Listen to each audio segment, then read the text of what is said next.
I was 16 when I realized the house I grew up in had a secret no one wanted me to find, a secret my family hid so well that even I started doubting my own memory. But the truth always leaks, and when it does, it's never gentle. When I was about 6 or 7, I used to see a girl in the attic window of our house, not a ghost, not a shadow, a girl. She'd wave at me, sometimes smile, sometimes just stare, and every time I asked my parents who she was, they would stiffen like someone had poured ice water down their spine. "There is no one in the attic," my mom always said. "The attic is locked," my dad added. "Stop making things up." But they were lying. I knew what I saw, a girl, my age, with messy dark hair, and eyes that looked like they had stories to tell but no one to tell them to. One day when I was 7, I waved at her. She didn't wave back. Instead, she pressed her hand to the glass, slow, sad. The next day, the attic window was boarded up from the outside, and I never saw her again. For years, I convinced myself she was just a kid's imagination. Everyone convinced me, actually. But memory is stubborn. I didn't think about the attic girl for a long time, not until years later, when I was 16, and something bizarre happened.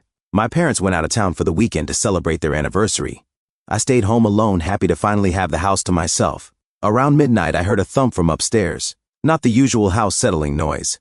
This was heavy, purposeful, like someone walking. Then, a dragging sound. I froze.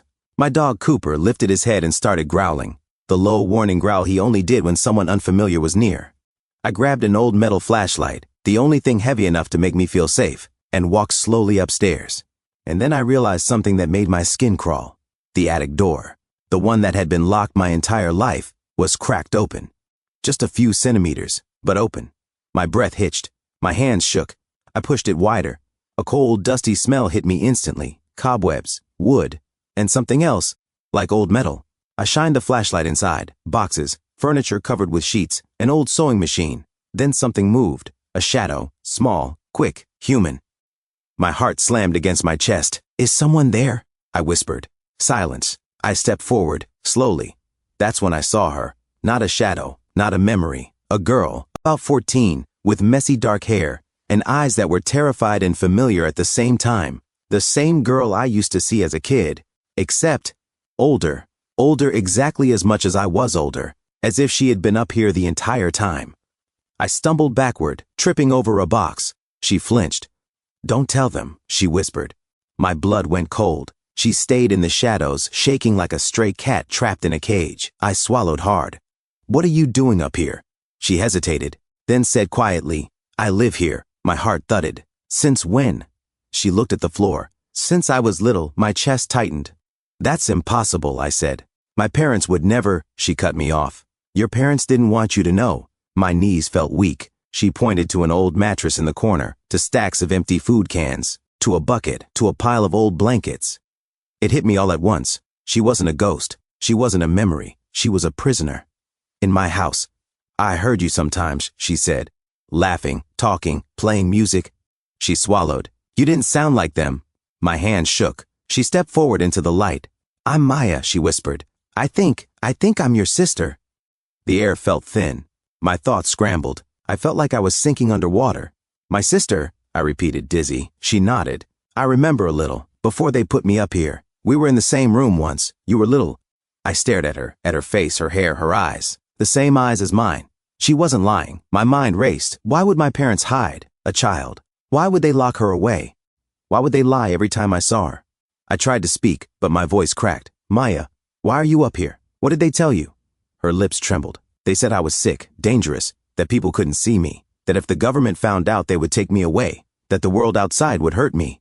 She looked down at her arms, thin, pale, covered in faint scars. "And I believed them," she whispered. "For years, I felt something inside me break, like a bone snapping without pain, just shock. My parents, the people I trusted, had hidden my sister in the attic for more than a decade. I knew one thing: I had to get her out. But first, I had to understand why. Why hide her? Why pretend she didn't exist? Why board up the window?" I went downstairs with her, slowly, cautiously, and showed her the house. It was the first time her feet touched carpet in years. She walked like the floor might collapse under her. Every sound made her flinch. We sat in the kitchen. She held a spoon like she was expecting it to bite her. That night, she slept in my room, curled up on the floor, refusing the bed because she'd never earned it. The next morning, I started digging, And the truth came faster than I expected. I found old legal papers hidden in my dad's office drawer. Papers about a custody battle, about my mom leaving, about money, about protecting the primary child. Me, not her. Maya wasn't sick, she wasn't dangerous, she was inconvenient. My parents hid her so they wouldn't lose custody of me, so they wouldn't lose money. So no one would question why they gave up one child but kept the other. They locked her away out of fear, and selfishness, and cowardice. My vision blurred with tears. My hand shook so hard I dropped the papers. Behind me I heard small footsteps. Maya stood in the doorway, holding one of my hoodies like it was a lifeline. "Is it true?" she whispered. My voice cracked. "Yes." By the time my parents got home, I had already called the police. Social services, child welfare, everyone.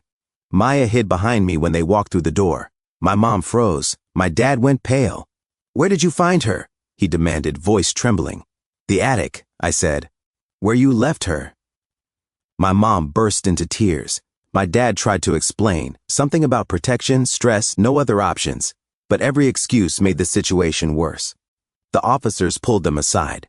The social worker rushed to Maya, wrapping her in a blanket even though she didn't understand why. Maya kept her hand wrapped around mine the whole time. My parents were arrested that night. The case became news. People called me brave.